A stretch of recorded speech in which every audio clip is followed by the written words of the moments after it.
अस्सलाम वालेकुम। मेरा नाम फरजाना बेगम है। मैं इकनॉमिक्स की लेक्चरर हूँ, government degree college for women Golconda. आज हम वीडियो लेक्चर दे रहे हैं BA first year Urdu medium students के लिए। थ्योरी ऑफ कंज्यूमर बिहेवियर, सारिफ का बर्ताव। सारिफ कौन है? सारिफ यानी कि सर्फ करने वाला, खर्च करने वाला, यानी कि आप हम सब जो भी अपनी ज़रूरियात के लिए सर्फ करते हैं वो सारिफ कहलाते हैं।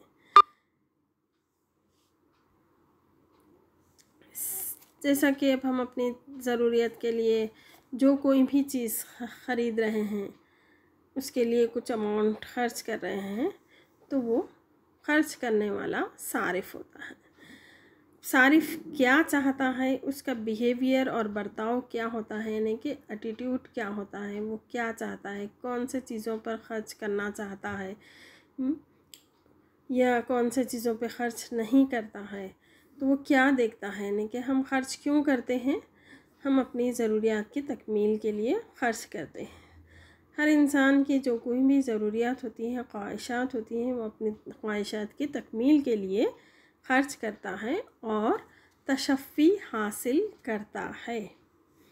तशफ़ी यानी कि जिससे हमें इत्मीनान हासिल होता है, यानी कि जो भी पैसे जो भी हमारी ख्वाहिश की तकमील होती है तो हमें तशफ़ी हासिल होती है। तो ये तशफ़ी जो है वो हर चीज़ में तशफ़ी पाई जाती है। उसको कहते हैं इफ़ादा। हर चीज़ में इफ़ादा पाया जाता है। तो इफ़ादा क्या है? तशफ़ी की सलाहियत। हर चीज़ में जो तशफ़ी की सलाहियत पाई जाती है उसको इफ़ादा कहते हैं। और ये इफ़ादा हर एक के लिए अलहदा अलहदा होता है।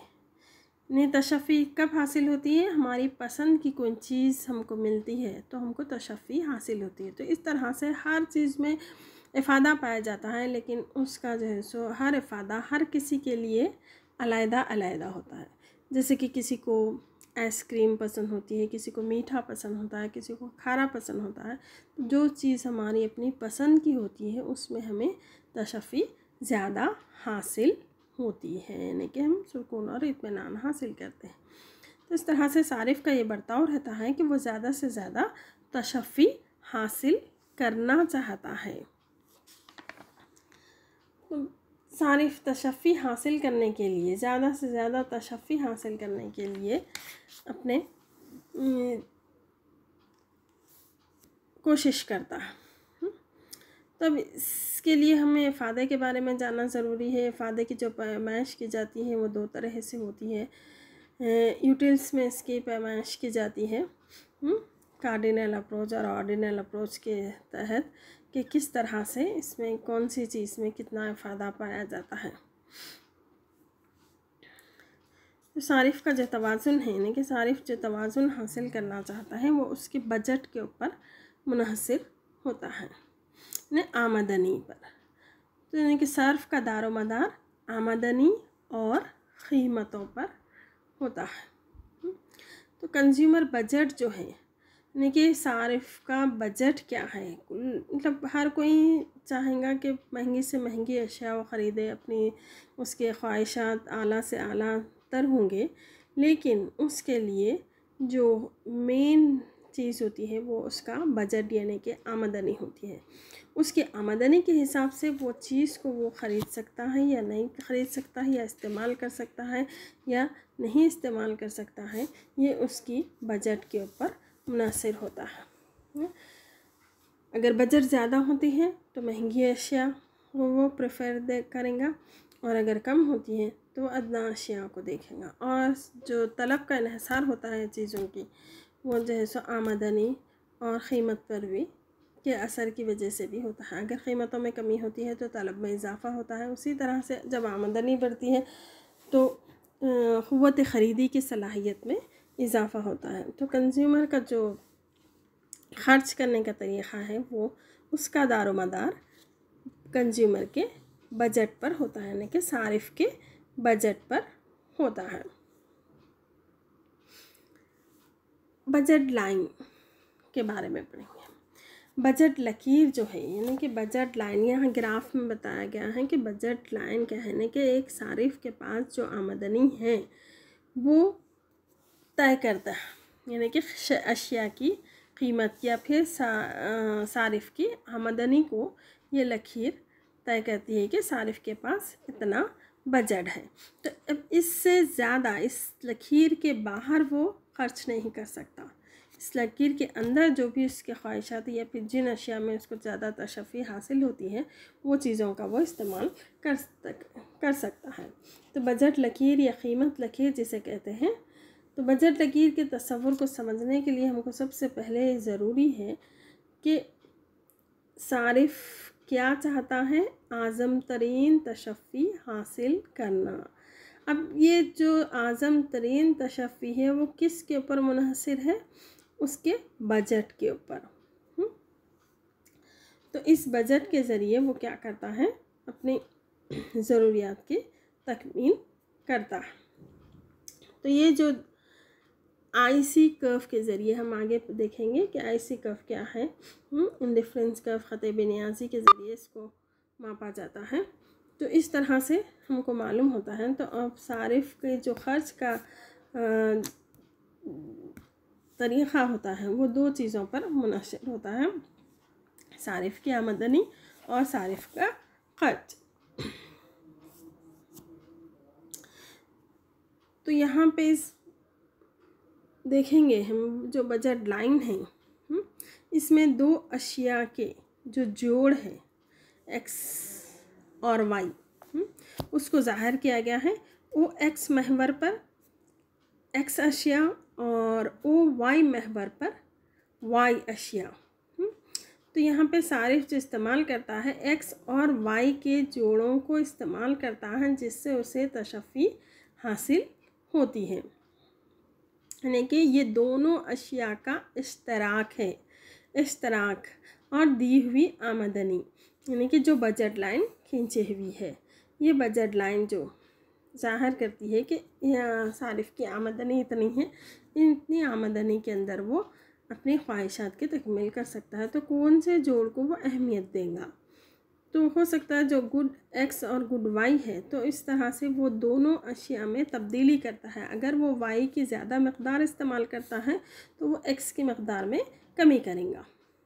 अगर वो एक्स की मकदार में इजाफ़ा करता है तो उसे वाई की मकदार में कमी करना पड़ेगा। तो सारिफ जो है यहाँ पे माकूल रवैया है इसका, यानी कि वो अपनी आमदनी को खर्च करना चाहता है।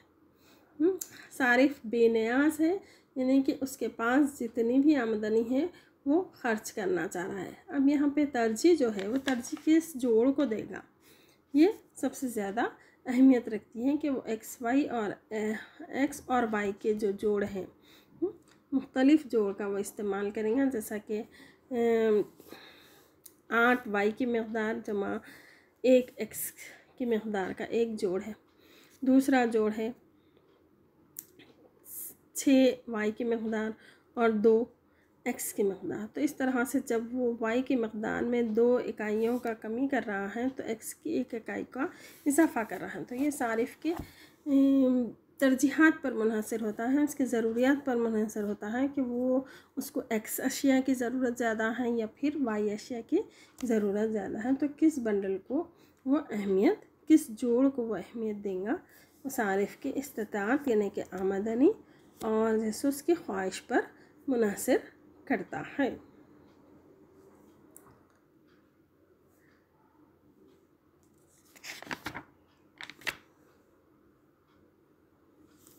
चेंजेस इन बजट लाइन, यानी कि बजट लाइन में तब्दीली आती है। किस तरह से तब्दीली आती है, इसके अभी जिस तरह से मैं आपको बताई हूँ कि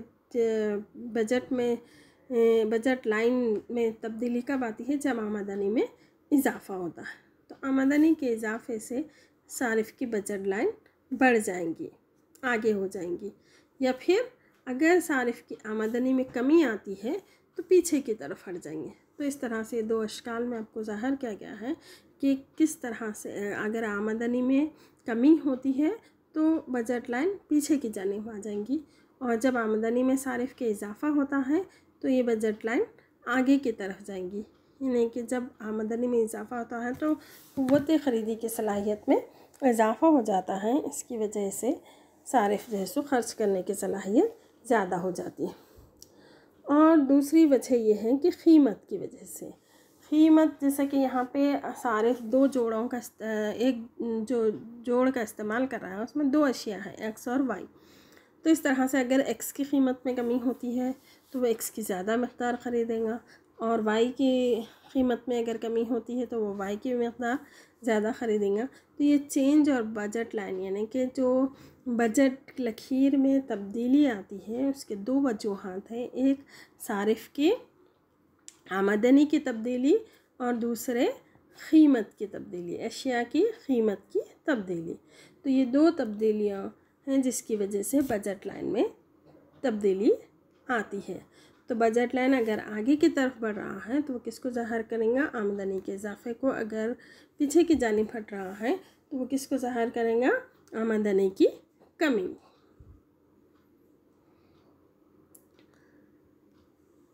प्रेफरेंस ऑफ ए कंज्यूमर यानी कि सारिफ किसको तरजीह देता है। अब ये जो सारिफ तरजीह देगा तो उसकी अपनी ख्वाहिश की बिना पर होता है कि सारिफ किन चीज़ों को तरजीह देता है। उसकी जो पसंद की चीज़ है या फिर उसके बजट के अंदर जो चीज़ें हैं वही चीज़ों को सारिफ क्या करेगा, तरजीह देगा। यानी कि अब जो बंडल्स बनाए गए हैं, यानी कि जिस तरह से एक्स और वाई के जो जोड़ बनाए गए हैं, जिस तरह से एक्स यूनिट और वाई यूनिट सपोज वो इस्तेमाल कर रहा है, तो पहली जोड़ जिस तरह से 5x + 1y का जोड़ है, दूसरा जोड़ 4x + 2y का जोड़ है, 3x + 4y का जोड़ है। तो इन जोड़ों में से इस तरह से इसको जो है सो हम ABCD का नाम देते हैं। तो सारिफ किस जोड़ को तरजीह देंगे। सपोज़ अगर वो B को तरजीह देता है A पर, तो कभी भी वो A को B पर तरजीह नहीं देगा। तो सारिफ किस चीज़ को, किस जोड़ को प्रेफर करता है। सारिफ की जो तशफ़ी की सलाहियत को ज़ाहिर करते हैं वो है ख़ुतूत बेनियाज़ी, यानी कि इंग्लिश में इसको कहते हैं इंडिफरेंस कर्व। इंडिफरेंस कर्व क्या है, ख़त बेनियाज़ी क्या है। इसको सबसे पहले ज़ाहिर करने वाला ये इफ़ादे का तज्ज़िये के पेश नज़र जदीद माहिरीन माशियात ने एक बेहतरी टेक्निक तलब के तज्ज़िये के लिए पेश किया है, जिसे ख़त बेनियाज़ी कहा जाता है। ये तज्ज़िया सारिफ के तर्ज़ अमल का ऑर्डिनल तज्ज़िया कहलाता है। इफ़ादा जो है हम इसके दो तरह से पैमाइश करते हैं, एक है कार्डिनल, दूसरा है ऑर्डिनल इफ़ादा। कार्डिनल इफ़ादे में हम हिंसों के ज़रिए करते हैं, इसकी पैमाइश करते हैं इफ़ादे की 1 2 3 4 इस तरह से इसकी पैमाइश की जाती है। रुपयों में भी इसकी पैमाइश की जा सकती है। दूसरा है ऑर्डिनल तरीक़ा, जिसमें ग्रेडिंग सिस्टम नहीं, किस पे पैमाइश नहीं की जाती बल्कि ग्रेडिंग सिस्टम दिया जाता है, जैसे कि फर्स्ट, सेकेंड, थर्ड। तो इसको सबसे पहले फ्रांसिस वाई एडवर्थ 1881 में मालूम किया और इरविंग फिशर 1892 में मालूम किया। 1934 में J.R. हिक्स और एलन ने ऑर्डिनल इफ़ादा नज़रिए को तज्ज़ियाती तरक्की दी। ख़त बेनियाज़ी के मफ़रूज़ात क्या हैं। यानी सारिफ माक़ूल रोल आज़म तरीन तशफ़ी के लिए होता है, यानी कि सारिफ माक़ूल पसंद है, उसके पास जितनी भी आमदनी है वो आमदनी को पूरी तरह से ख़र्च करता है अपनी तशफ़ी को पूरा करने के लिए। दो अशिया का यहाँ पे इस्तेमाल किया जाता है। बाज़ार में शय की कीमत के मुतालिक सारिफ को मुकम्मल मालूमात होती हैं। दोनों अशिया की कीमतें दी गई हैं। सारिफ की पसंद, आदत, तरजीहात आमदनी क्या है मुस्तकिल है। सारिफ के टेस्ट में, आदत में कोई फ़र्क नहीं आता है। सारिफ शय एक्स को ज़्यादा और शय वाई को कम तरजीह देता है। अशिया काबिल तक़सीम है, यानी कि एक्स के बजाय हम वाई का इस्तेमाल कर सकता है, सारिफ वाई के बजाय एक्स का इस्तेमाल कर सकता है। तरजीह और बेनियाजी दोनों मुतअद्दिद हैं। ख़त बेनियाजी जो है मुहद्दिफ होता है। बेनियाजी का जो नक्शा है, ख़त है, वो क्या होता है? बेनियाज होता है, यानी कि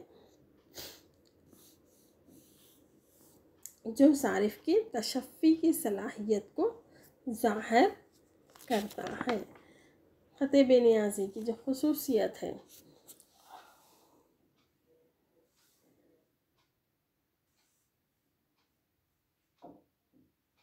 ख़त बेनियाजी की जो ख़ुसूसियत है कि ये ख़त जब ऊपर की जानिब जाता है तो ज़्यादा तशफ़ी को ज़ाहिर करता है, जब नीचे की जानिब आता है तो कम तशफ़ी को ज़ाहिर करता है। तो सारिफ यहाँ पे इसके जोड़ को इस्तेमाल करता है और ये ख़त जो है सो महवर से मुहद्दिफ होते हैं। और इसकी ये ख़ुसूसियत है कि ये एक दूसरे को कभी ख़ता नहीं करते।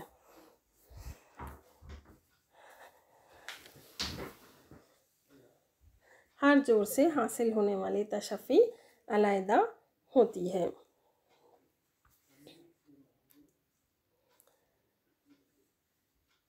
MRS marginal rate of substitution, ये इस चीज़ को ज़ाहिर करता है ना कि जो जिस तरह से सारिफ एक जोड़ के बजाय जो दूसरे जोड़ को तरजीह देता है, तो इस तरह से जो हर जोड़ से हासिल होने वाला इफ़ादा मसावी होता है। हर जोड़ A B C D जो है वो हर जोड़ में उसको मसावी इफ़ादा हासिल होगा। लेकिन सारिफ जिस तरह से एक्स के लिए वाई की मकदार को छोड़ रहा है, उसका जो तनासुब है, उसका जो सब्स्टिट्यूट, उसका जो बदल है, उसको जो है सो मार्जिनल रेट ऑफ सब्स्टिट्यूशन कहते हैं। तो जिस तरह से वाई के लिए पहले जोड़ में एक्स की कम मकदार को वो छोड़ेगा, जैसे दूसरे जोड़ में वाई की मकदार में एक्स के लिए वो ज़्यादा जोड़ को छोड़ेंगे। तो इस तरह से मार्जिनल रेट ऑफ सब्स्टिट्यूशन में कमी आते जाती है।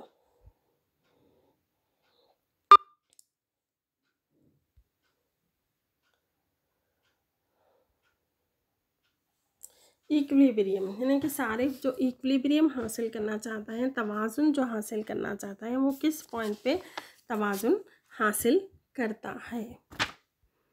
तो यहाँ आप ग्राफ में देखेंगे कि बजट लाइन की लकीर है और IC कर्व यानी कि इंडिफरेंस कर्व यानी कि ख़ुतूत बेनियाज़ी को ज़ाहिर किया गया है। अभी ख़ुतूत बेनियाज़ी की ख़ुसूसियत में आपको बताया गया है कि एक ख़ुतूत बेनियाज़ी IC1 जो है IC2, तो IC2 में IC1 से ज़्यादा तशफ़ी उसको हासिल होती है। IC3 है तो IC2 के बनिस्बत ज़्यादा तशफ़ी को ज़ाहिर करती है। लेकिन यहाँ पर आप देखेंगे कि जो बजट लाइन है, इन्हें सारिफ का जो ख़र्च होता है वो उसकी बजट यानी आमदनी पर मुनहसर होता है। तो यहाँ बजट लाइन को जो मस कर रही है IC1 कर्व, तो यहाँ पे IC1 पॉइंट E पर सारिफ को तवाज़ुन हासिल होता है और जो उसके बजट के अंदर है। IC3 कर्व और एक दूसरी ख़त यहाँ पे ज़ाहिर की गई है जिसमें तवाज़ुन तशफ़ी की सलाहियत ज़्यादा पाई जाती है, लेकिन वो सारिफ के बजट के बाहर है। तो इस तरह से सारिफ उस खर्च नहीं कर सकता। तो सारिफ का तवाज़ुन पॉइंट E पे IC1 कर्व पे हासिल होंगे। Thank you.